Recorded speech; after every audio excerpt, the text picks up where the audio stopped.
Power ಫೋಕಸ್ನಲ್ಲಿ ತುಂಬಾ important ವಿಚಾರ ನಾನು ಚರ್ಚೆ ಮಾಡ್ತಾ ಹೋಗ್ತೇನೆ. ಸೊ ಯಾವ ವಿಚಾರದ ಬಗ್ಗೆ ಅಂತ ಹೇಳೋಕ್ಕೂ ಮೊದಲು ಒಂದು ಸಣ್ಣ ವಿಚಾರ ನಿಮಗೆ ತಿಳಿಸ್ಬಿಡ್ತೀನಿ. ಹಿಂದೆಲ್ಲ ಯಾವುದಾದ್ರೂ ಸರ್ಕಾರಗಳ ಅಧಿಕಾರಕ್ಕೆ ಬರಬೇಕು ಅಂತಂದರೆ ಅಭಿವೃದ್ಧಿ ಕೆಲಸವನ್ನು ಮಾಡ್ತಾಯಿದ್ರು ಮತ್ತು ರಾಜಕಾರಣಿಗಳು ಜನರ ಜೊತೆಗೆ ಒಡನಾಟವನ್ನು ಬೆಳೆಸ್ಕೊಳ್ತಾ ಇದ್ರು, ಒಂದು ಬಾಂಡಿಂಗ್ ಇಟ್ಕೊಳ್ತಾ ಇದ್ರು ಅವರವರ ಕ್ಷೇತ್ರಗಳಲ್ಲಿ.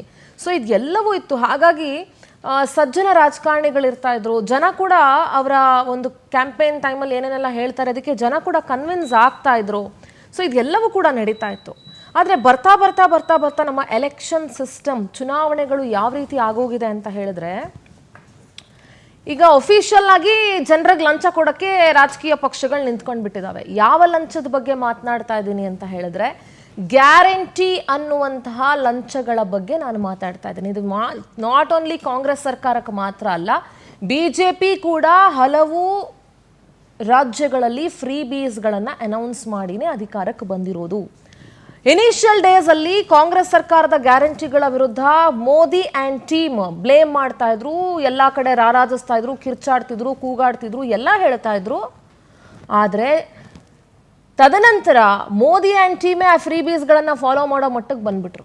ಸೊ ಈ ಫ್ರೀ ಬೀಸ್ ಅನ್ನೋ ವಿಚಾರದಲ್ಲಿ ಕೇಂದ್ರ ಸರ್ಕಾರ ಮತ್ತು ರಾಜ್ಯ ಸರ್ಕಾರಗಳು ಯಾವ ನೈತಿಕತೆಯನ್ನು ಕೂಡ ಇಟ್ಕೊಂಡಿಲ್ಲ, ಅಥವಾ ಯಾವ ಪಕ್ಷಗಳು ಯಾವ ನೈತಿಕತೆಯನ್ನು ಉಳಿಸ್ಕೊಂಡಿಲ್ಲ. ಫ್ರೀ ಬೀಸ್ ವಿಚಾರ, ನನ್ನ ಗ್ಯಾರಂಟಿಗಳ ಬಗ್ಗೆ ಯಾಕೆ ಮಾತಾಡ್ತಿದ್ದೀನಿ ಅಂತಂದರೆ, ಇವತ್ತಿನ ನನ್ನ ಚರ್ಚೆ ಅದರ ಆಧಾರದ ಮೇಲೇನೆ. ಸುಪ್ರೀಂ ಕೋರ್ಟ್ ಕೂಡ ಈ ಫ್ರೀ ಬೀಸ್ಗಳ ವಿಚಾರಕ್ಕೆ ಧ್ವನಿ ಎತ್ತಿದೆ, ಆಕ್ರೋಶ ವ್ಯಕ್ತಪಡಿಸಿದೆ. ಯಾಕೆ, ಯಾವ ಫ್ರೀ ಬೀಸ್ ಬಗ್ಗೆ ಸುಪ್ರೀಂ ಕೋರ್ಟ್ ಯಾಕೆ ಈಗ ವಿಚಾರವನ್ನು ತಂತು ಅನ್ನೋದು ಹೋಗ್ತಾ ಹೋಗ್ತಾ ಹೋಗ್ತಾ ಹೋಗ್ತಾ ನಿಮಗೆ ಗೊತ್ತಾಗ್ತಾ ಹೋಗುತ್ತೆ. ಈ ಫ್ರೀ ಬೀಸ್ಗಳಿಂದ ರಾಜ್ಯಗಳ ಆರ್ಥಿಕ ಪರಿಸ್ಥಿತಿ ಅಧೋಗತಿಗೆ ಬಂದಿದೆ. ಇವತ್ತಿನ ನಮ್ಮ ಫಾರ್ ಎಕ್ಸಾಂಪಲ್ ಕಾಂಗ್ರೆಸ್ ಸರ್ಕಾರ ಹೇಳ್ಕೊಂಡು ತಿರುಗ್ಬೋದು, ನಾವು ಬಹಳ ಉದ್ಧಾರ ಆಗಿದ್ದೀವಿ, ಉದ್ಧಾರ ಮಾಡಿಬಿಟ್ಟಿದ್ದೀವಿ ಅಂತ ಹೇಳಿ. ಏನು ಉದ್ಧಾರ ಆಗಿದ್ದೀರಾ? ಎಷ್ಟು ಮಟ್ಟಿಗೆ ರಾಜ್ಯವನ್ನು ಉದ್ಧಾರ ಮಾಡಿದ್ದೀರಾ? ಎಷ್ಟು ದುಡ್ಡು ಇಟ್ಕೊಂಡಿದ್ದೀರಾ ಖಜಾನೆಯಲ್ಲಿ? ಏನೇನು ಕೊಟ್ಟಿದ್ದೀರಾ? ಎಲ್ಲವೂ ಗೊತ್ತಿದೆ. ಯಾವುದ್ರ ಬಗ್ಗೆನೂ ನಮಗೇನು ನಿಮ್ಮ ಹತ್ರ ಕ್ಲಾರಿಟಿ ನಮಗೆ ಬೇಕಾಗಿಲ್ಲ. ಮತ್ತು ನಿಮ್ಮ ಗ್ಯಾರಂಟಿಗಳು ಎಷ್ಟರ ಮಟ್ಟಿಗೆ ಜಾರಿ ಆಗಿದ್ದಾವೆ, ಅದು ಯಾರ್ಯಾರನ್ನ ತಲುಪ್ತಾ ಇದೆ ಅನ್ನೋದು ಕೂಡ ನಮಗೆ ಗೊತ್ತಿದೆ. ಸೊ ಹೀಗಾಗಿ ಈ ಗ್ಯಾರಂಟಿಗಳಿಂದ ರಾಜ್ಯದ ಆರ್ಥಿಕ ಪರಿಸ್ಥಿತಿ ಬುಡಮೇಲಾಗಿ ಹೋಗಿದೆ. 17ನೇ ಬಾರಿಗೆ ಬಜೆಟನ್ನು ಮಂಡಿಸ್ತಾ ಇರುವಂಥ ಸಿದ್ದರಾಮಯ್ಯ ಅವರು ಒದ್ದಾಡ್ತಾ ಇದ್ದಾರೆ. ಯಾಕೆ ಅಂತಂದರೆ, ಹೆಚ್ಚುವರಿ ಸಾಲ ಮಾಡಬೇಕಾಗಿದೆ, ಬಜೆಟನ್ನು ಸರಿದೂಗಿಸ್ಬೇಕಾಗಿದೆ. ಇದೆಲ್ಲವೂ ಕೂಡ ನಡೀತಾ ಇದೆ. ನಿಗಮಗಳಿಗೆ ದುಡ್ಡು ಬಾಕಿ ಉಳಿಸ್ಕೊಂಡಿದ್ದೀರಿ, ಅಭಿವೃದ್ಧಿಗೆ ಹಣ ಇಲ್ಲ, ಇದೆಲ್ಲವೂ ನಡೀತಾ ಇದೆ. ಇದು ಎಲ್ರಿಗೂ ಗೊತ್ತು. ಸೊ ಫ್ರೀ ಬೀಸ್ಗಳನ್ನು ಯಾರಿಗೆ ಕೊಡಬೇಕು, ಯಾರಿಗೆ ಅವಶ್ಯಕತೆ ಇದೆ, ಅದಕ್ಕೆ ಒಂದು ಲಿಮಿಟೇಷನ್ಸ್ ಇಟ್ಕೊಳ್ಬೇಕು, ಅದಕ್ಕೊಂದು ಕಾನೂನು ಜಾರಿ ಆಗಬೇಕು. ಇದೆಲ್ಲದರ ಬಗ್ಗೆ ಚರ್ಚೆ ಮಾಡ್ತಾ ಹೋಗ್ತೀನಿ ಇವತ್ತಿನ ಪವರ್ ಫೋಕಸ್ನಲ್ಲಿ. Let's go for breaking updates.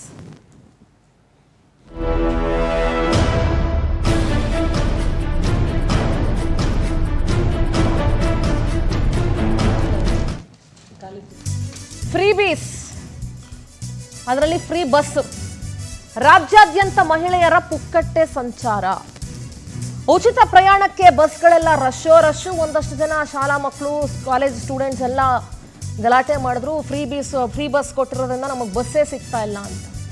ನಾರಿಯರ free ಸಂಚಾರಕ್ಕೆ ಏನಾದರೂ ಕಡಿವಾಣ ಬೀಳುತ್ತಾ? ಪ್ರತಿ ತಿಂಗಳ 2,000 ಗೃಹಲಕ್ಷ್ಮಿ ಯೋಜನೆಗೂ ಕೊಕ್ಕೆ ಹಾಕ್ತಾರಾ? ಬಡವರು ಬಲ್ಲಿದರೆನ್ನದೇ ಗೃಹಜ್ಯೋತಿ ಫ್ರೀ ಕರೆಂಟನ್ನೇನಾದರೂ ಕಟ್ ಮಾಡ್ತಾರಾ? ಇಲ್ಲ ಅಂದರೆ ಸರ್ಕಾರದ ಕರೆಂಟ್ ಕಟ್ ಆಗುವಂಥ ದಿನ ಬಹಳ ಏನು ದೂರ ಏನಿಲ್ಲ. ಇಂಥದ್ದೊಂದು ಚರ್ಚೆಗೆ ನಾಂದಿ ಹಾಡ್ತಾ ಇದೆ ಈಗ ಸುಪ್ರೀಂ ಕೋರ್ಟ್. ಸರ್ಕಾರಗಳು ನೀಡ್ತಾ ಇರೋ ಫ್ರೀ ಬೀಸ್ ವಿರುದ್ಧ ಸರ್ವೋಚ್ಚ ನ್ಯಾಯಾಲಯ ಆಕ್ರೋಶ ವ್ಯಕ್ತಪಡಿಸಿದೆ. ಫ್ರೀ ಬೀಸ್ ವಿರುದ್ಧ ಚಾಟಿ ಬೀಸಿದೆ ಸುಪ್ರೀಂ ಕೋರ್ಟ್. ತಮಿಳುನಾಡು ಸರ್ಕಾರದ ವಿರುದ್ಧ ಒಂದು ಅರ್ಜಿ ವಿಚಾರಣೆಗಿತ್ತು, PIL ಇತ್ತು. ಆ ಸಂದರ್ಭದಲ್ಲಿ ಎಲ್ಲ ರಾಜ್ಯಗಳ ಫ್ರೀ ಬೀಸ್ ಬಗ್ಗೆ CJI, chief justice of India, ಪ್ರಸ್ತಾಪ ಮಾಡಿದ್ದಾರೆ. ತಮಿಳುನಾಡು ಸರ್ಕಾರ ಇರಬಹುದು, ಮೊನ್ನೆ 5,000 ರೂಪಾಯಿ ಅಕೌಂಟಿಗೆ ಹಾಕಿದ್ರಲ್ಲ ಮಹಿಳೆಯರಿಗೆ ಏಕಾಏಕಿ. ಅದೇ 5, 10 ಎಲ್ಲಿಂದ ಬರ್ತಾ ಇದೆ ಈ ದುಡ್ಡು? ಈ ದುಡ್ಡುಗಳು ಎಲ್ಲಿಂದ ಬರ್ತಾ ಇದೆ? ಬಿಹಾರ ಚುನಾವಣಾ ಸಂದರ್ಭದಲ್ಲಿ ಹಾಕ್ತಲ್ಲ BJP ಅಕೌಂಟ್ಗಳಿಗೆ, ಈ ಹಣ ಎಲ್ಲಿದು?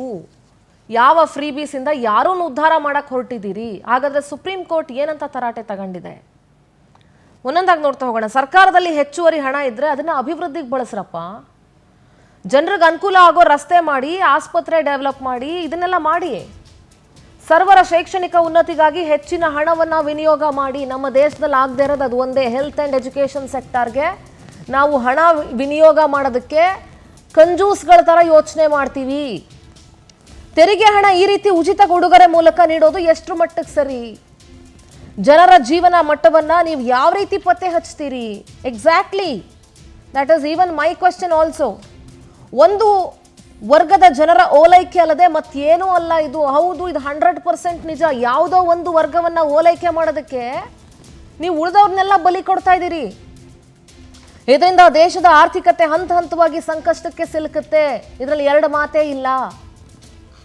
ಜನರ ಖಾತೆಗೆ ಉದಾರ ಹಣ ಹಾಕಿದ್ರೆ ಅವ್ರು ಯಾಕ್ರಿ ದುಡಿಬೇಕು? ಹೌದು, ಯಾಕೆ ದುಡಿಬೇಕು? ಫ್ರೀಯಾಗಿ ಸರ್ಕಾರಗಳು ಎಲ್ಲವನ್ನು ಕೊಡೋದಾಗ್ಬಿಟ್ರೆ ಜನ ಯಾಕೆ ದುಡಿಬೇಕು? ಮತ್ತೆ ದುಡ್ದು ತೆರಿಗೆಯಲ್ಲಿಂದ ಕಟ್ಟಬೇಕು. ಉಚಿತ ಯೋಜನೆಗೆ ಹಣ ಇದೆ ಅಂತ ಹೇಳ್ತೀರಿ, ಅಭಿವೃದ್ಧಿಗೆ ಯಾಕಿಲ್ಲ? That was exactly even my point also. Free ಕೊಡಕ್ಕೆ, ಫ್ರೀ ಬೀಸ್ ಕೊಡಕ್ಕೆ ನಿಮ್ಮ ಹತ್ರ ದುಡ್ಡೆಲ್ಲಿದೆ? ದುಡ್ಡಿದ್ರೆ ಅಭಿವೃದ್ಧಿಗೆ ಯಾಕೆ ದುಡ್ಡಿಲ್ಲ? ಅಭಿವೃದ್ಧಿ ಯೋಜನೆಗಳಿಗೆ ಬೊಕ್ಕಸದಲ್ಲಿ ಬಿಡ್ಗಾಸು ಯಾಕಿಲ್ಲ? ಬಿಡ್ಗಾಸು ಯಾಕಿಲ್ಲ? ಯಾಕಿಲ್ಲ?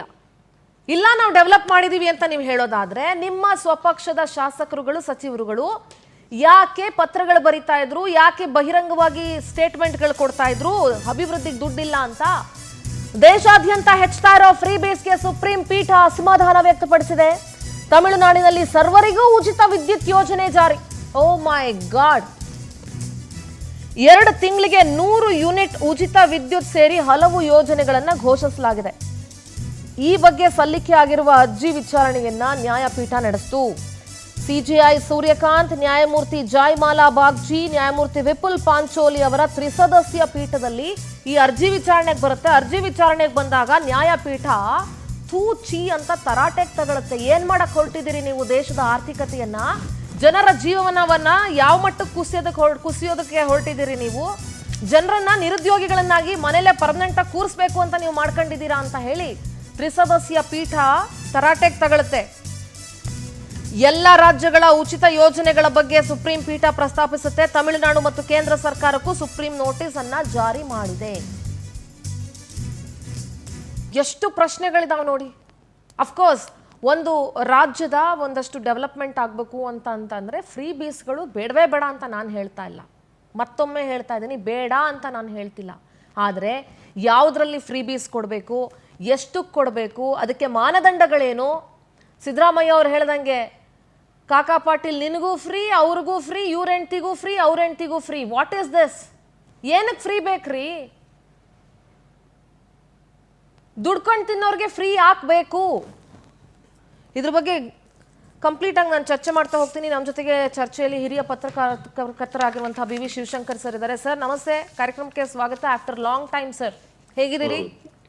ಚೆನ್ನಾಗಿದೆ. ತಾವೇಗಿದ್ರೆ, ನೀವು ಹೇಗಿದ್ರೆ? ನಿಜ ಬಹಳ ದಿನದ ನಂತರ ತಮ್ಮ ಹತ್ರ ಮಾತಾಡುವಂತ ಒಂದು. ಎಸ್, ಚೆನ್ನಾಗಿದ್ದೀನಿ sir. I am all good sir. Yes, ನಮ್ಮ ಜೊತೆಗೆ ಕಾಂಗ್ರೆಸ್ನ ವಕ್ತಾರರು HD ದರ್ಶನ್ ಅವರಿದ್ದಾರೆ. ದರ್ಶನ್ ಜಿ ನಮಸ್ತೆ, ಕಾರ್ಯಕ್ರಮಕ್ಕೆ ಸ್ವಾಗತ. ಬಿಜೆಪಿ ವಕ್ತಾರರು ಕಾಂತಿ ಶೆಟ್ಟಿ ಅವರಿದ್ದಾರೆ. ಕಾಂತಿಜಿ ನಮಸ್ತೆ, ಕಾರ್ಯಕ್ರಮಕ್ಕೆ ಸ್ವಾಗತ. ನಾನು ಮೊದಲಿಗೆ ಹಿರಿಯ ಪತ್ರಕರ್ತರ ಹತ್ರ ಮಾತನಾಡ್ಬಿಡ್ತೀನಿ. ಸರ್, ಈ ಫ್ರೀ ಬೀಸ್ಗಳು ಅಂತ ಹೇಳಿ ಸರ್ಕಾರ, ಈ ಕಾಂಗ್ರೆಸ್ ಸರ್ಕಾರ ಅಧಿಕಾರಕ್ಕೆ ಬರುವ ಮುಂಚೆನೆ ಏನು ಅನೌನ್ಸ್ಮೆಂಟ್ ಮಾಡ್ತು, ಆವಾಗಿಂದನೂ ಕೂಡ ಇದ್ರ ಬಗ್ಗೆ ಚರ್ಚೆಗಳು ನಿರಂತರವಾಗಿ ಪರ ವಿರೋಧ ಆಗ್ತಾನೆ ಇದೆ ಸರ್. ಇವತ್ತು ಸುಪ್ರೀಂ ತ್ರಿಸದಸ್ಯ ಪೀಠ ಏನು ಒಂದು ಚಾಟಿ ಬೀಸ್ತು ಅಥವಾ ಒಂದು ಅಭಿಪ್ರಾಯವನ್ನು ವ್ಯಕ್ತಪಡಿಸ್ತು, ಫ್ರೀ ಬೀಸ್ಗಳ ಬಗ್ಗೆ ಅಸಮಾಧಾನ ವ್ಯಕ್ತಪಡಿಸ್ತು. ಇದ್ರ ಬಗ್ಗೆ ಒಂದಷ್ಟು ಅಸಮಾಧಾನ ಎಲ್ರಿಗೂ ಇರೋದು ಸಹಜ. ಯಾಕೆಂದ್ರೆ ಸರ್ಕಾರಗಳು ಯಾವತ್ತೂ ಒಂದೇ ಸರ್ಕಾರ ಪರ್ಮನೆಂಟ್ ಆಗಿರೋದಿಲ್ಲ ಸರ್. ಪ್ರತಿ 5 ವರ್ಷಕ್ಕೊಂದ್ಸಲ ಸರ್ಕಾರಗಳು ಬದಲಾಗುತ್ತೆ, ಬೇರೆ ಬೇರೆ ಪಕ್ಷಗಳ ಆಡಳಿತಕ್ಕೆ ಬರುತ್ತೆ.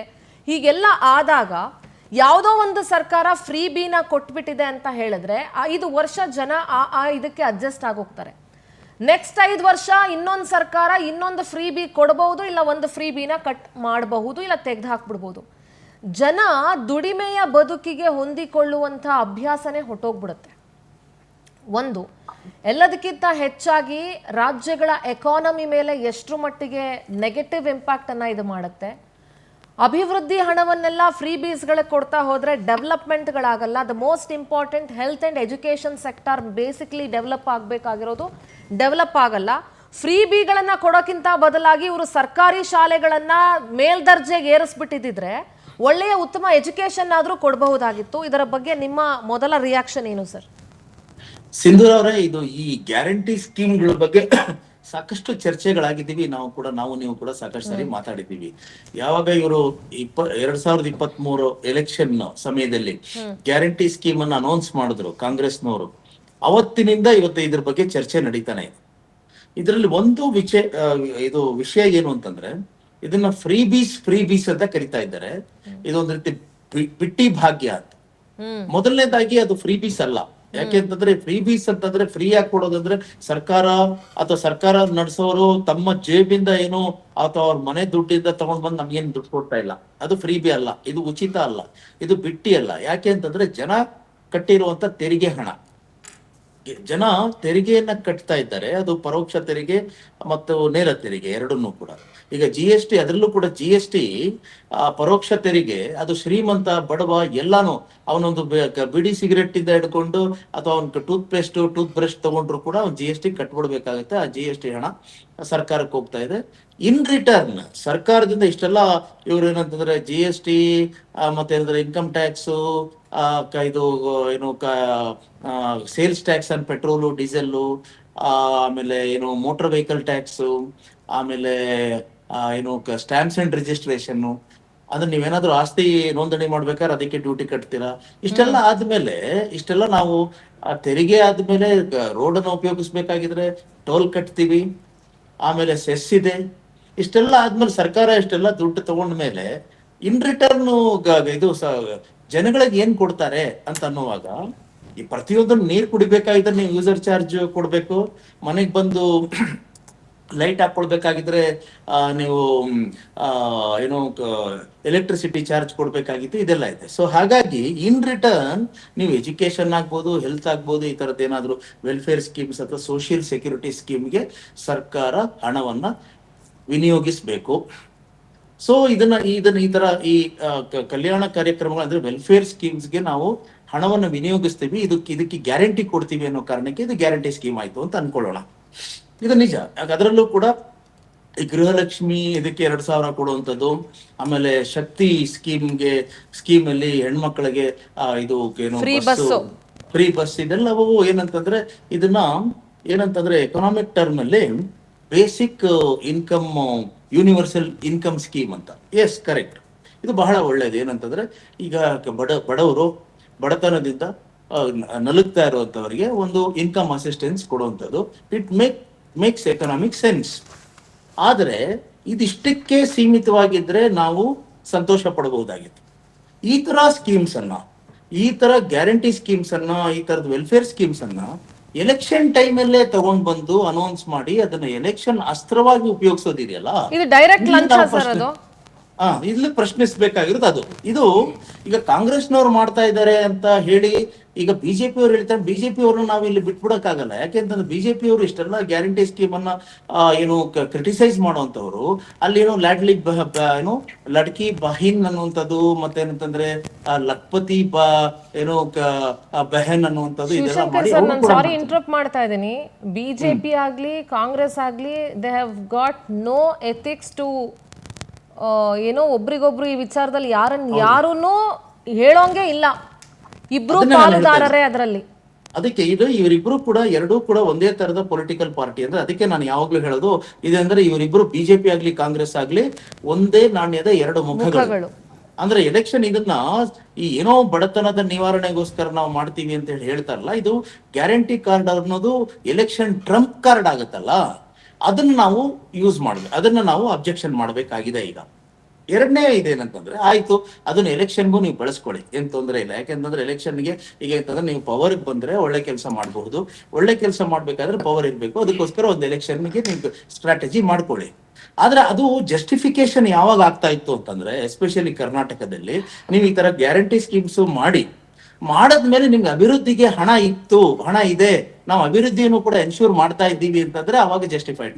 ನೀವೊಂದು ಮಾತು ಹೇಳ್ತಾ ಇದ್ರಿ, ಏನಂತಂದ್ರೆ ಗ್ಯಾರಂಟಿ ಸ್ಕೀಮ್ಸ್ ಅನ್ನ ನೀವು ಇಂಪ್ಲಿಮೆಂಟ್ ಮಾಡ್ಬಿಟ್ಟು ಅಭಿವೃದ್ಧಿಗೆ ಹಣ ಇಲ್ವಲ್ಲ ಅಂತ. ಅದು ಇಲ್ಲಿ ಪ್ರಾಬ್ಲಮ್. ಈ ಅಭಿವೃದ್ಧಿಗೆ ಹಣ ಇಲ್ಲ, ಅಭಿವೃದ್ಧಿ ಕುಂಠಿತವಾಗ್ತಾ ಇದೆ ಅಂತ ಇವತ್ತು ಸುಪ್ರೀಂ ಕೋರ್ಟ್ ಅವ್ರು ಹೇಳ್ತಾ ಇದ್ದಾರೆ. ಅದಕ್ಕೋಸ್ಕರ ನಾವು ಚರ್ಚೆ ಮಾಡ್ತಾ ಇದ್ದೀವಿ. ಸುಪ್ರೀಂ ಕೋರ್ಟ್ ಅಲ್ಲಿ ಇದೇನು ವರ್ಡಿಕ್ಟ್ ಅಲ್ಲ, ಇದು ಒಂದು ಅಬ್ಸರ್ವೇಷನ್.